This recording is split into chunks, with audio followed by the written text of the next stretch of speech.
Hello and welcome to this Paediatric podcast on failure to thrive. I'm Amoko Coombs and with me is David Kelly.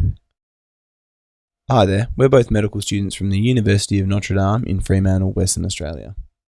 Today we are discussing the topic of failure to thrive. This is an essential part of paediatric medicine, as satisfactory growth is known to be a good marker for health in infancy and childhood. This podcast relates to children in the Western world, and those with refugee and third world backgrounds are perhaps beyond the scope of this discussion. Failure to thrive is most accurately defined as the deceleration of a child's growth in weight, height, and/or head circumference. We identify this by plotting a child's growth over time on growth charts. However, sometimes a child's growth chart won't be available or the measurements have not been taken, so solitary measurements of growth below the 3rd or 5th percentile may warrant investigation. Furthermore, it is important to understand that failure to thrive in itself is not a diagnosis, but rather a clinical sign or physical description of a child. Mo, you mentioned that we look at weight, height and head circumference. I just wanted to point out that weight is the most sensitive measure. Weight will be the first factor that changes in a child who is failing to thrive, whereas growth in their head circumference will usually be spared. This is an important consideration because a child who is small in all three measurements may in fact just be a small child. And in growth charts, symmetry across the measurements is actually a reassuring sign. Moving on, we need to talk about these actual growth charts. Now they're simply just a graph with the child's age on the x-axis and the unit of measurement, i.e. weight, on the y-axis. The World Health Organization and other organizations around the world have studied the normal distribution of a child's growth for age and plotted percentiles. It is then simple to plot where your child falls on the graph and read this against the percentile lines on the chart. Failure to thrive is a paediatric phenomenon, so we have only attached the early growth chart from 0 to 2 years. However, they do range up to 18 years old. Alright Mo, a child presents to you and on their growth chart demonstrates failure to thrive. What do you do for this child? Okay, so first off, you need to be careful with the term failure to thrive amongst the lay public.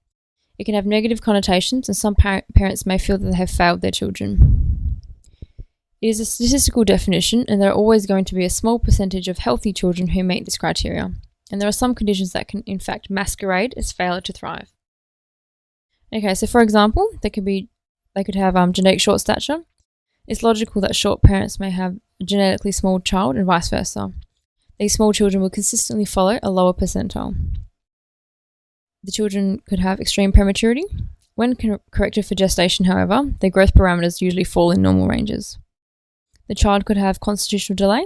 Some kids just in fact take longer to grow when compared to age-matched peers.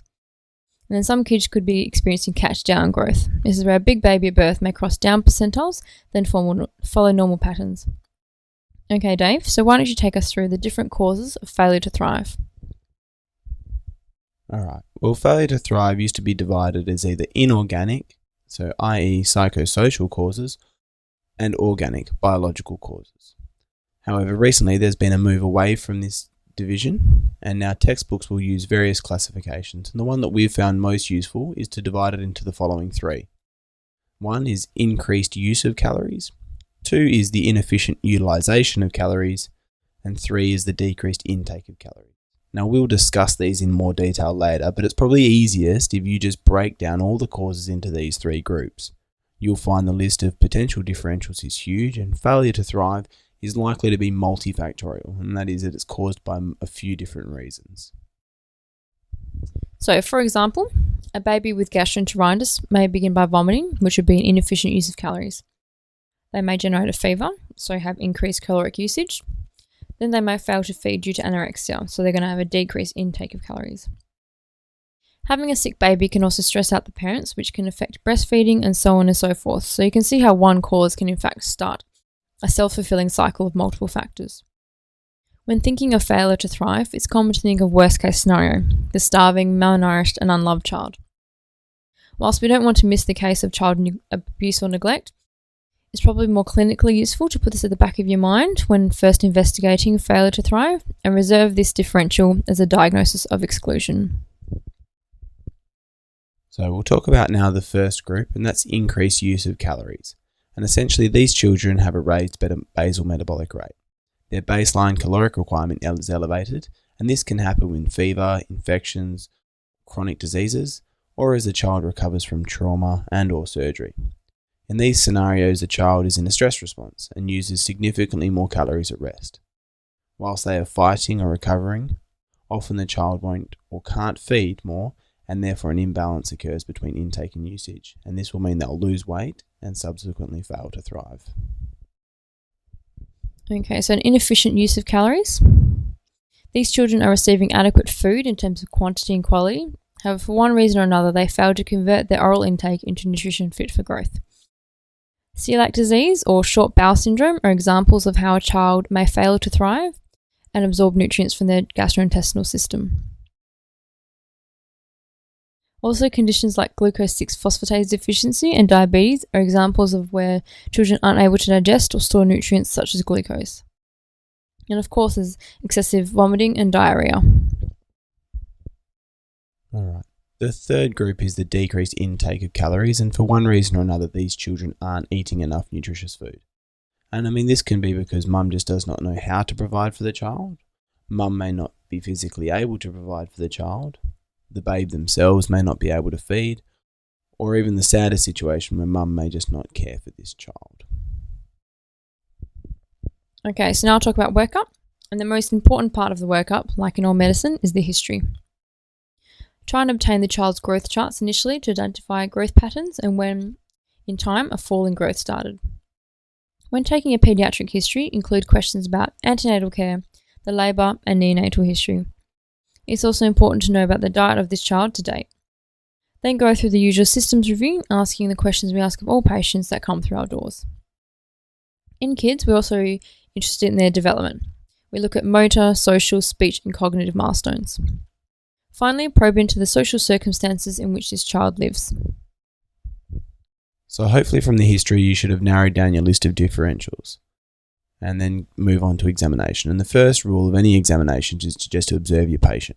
Have a look at the kid and see if they're well or unwell, listless or vivacious.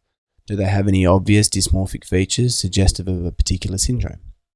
Then examine for nutritional status, looking at the legs, buttocks and arms, because well-nourished babes will store fat in these positions. You can also look at the nails, skin and hair of the bub for specific deficiencies. Then run through just a standard examination looking at the cardio, respiratory, gastro, urogenital and neurological systems of the child. If possible, it may be helpful to observe the feeding practice, and finally, note the relationship dynamics between bub, the parents and any other carers. This sounds like a lot of points to think about, but as you see and examine more kids, these observations just become second nature. So, Mo, we've taken history and examinations. What investigations, if any, are warranted in failure to thrive? Okay, so basic blood tests such as a full blood examination, electrolytes, inflammatory markers and a urine dipstick can be helpful screening tests. Allow the history and examination to guide you into any further investigations. Remembering that hospitals are scary places for children, and what we think are simple tests can significantly be distressing for not only the child, but mum as well. Also, occasionally, it may be necessary to admit the child for either immediate management, further investigation, or because you believe it's not safe for the child to return into their community. So Dave, how do we manage failure to thrive? Essentially, coming to the correct cause behind failure to thrive is the hardest part. And once you know this, it's just a matter of solving the problem and working at correcting it. It's always helpful to recruit members of the multidisciplinary team for management, because often social workers, dietitians, nurse educators and the like have more time and a better skill set to help these families than we do. One last point I'd like to make is to be aware of the legislation in regard to child abuse. This varies depending on where you are working, and you may actually be bound by mandatory reporting to inform government officials of people who you suspect of child abuse. So to sum up, failure to thrive is important to detect and correct in children to allow them to grow to their full potential. It is best defined as a full introductory of growth, and it's easy to think of the causes in three broad categories. 1, the increased use of calories. 2, inefficient utilization of calories. And 3, inadequate caloric intake. You must take a thorough history and careful examination before considering any investigations. Then, to treat failure to thrive, manage the underlying cause, recruit the multidisciplinary team, and always remember to maintain good rapport with the parents. Well, thank you everyone for listening, and we hope this podcast on Paediatrics Failure to Thrive has been helpful. Thanks again. Goodbye.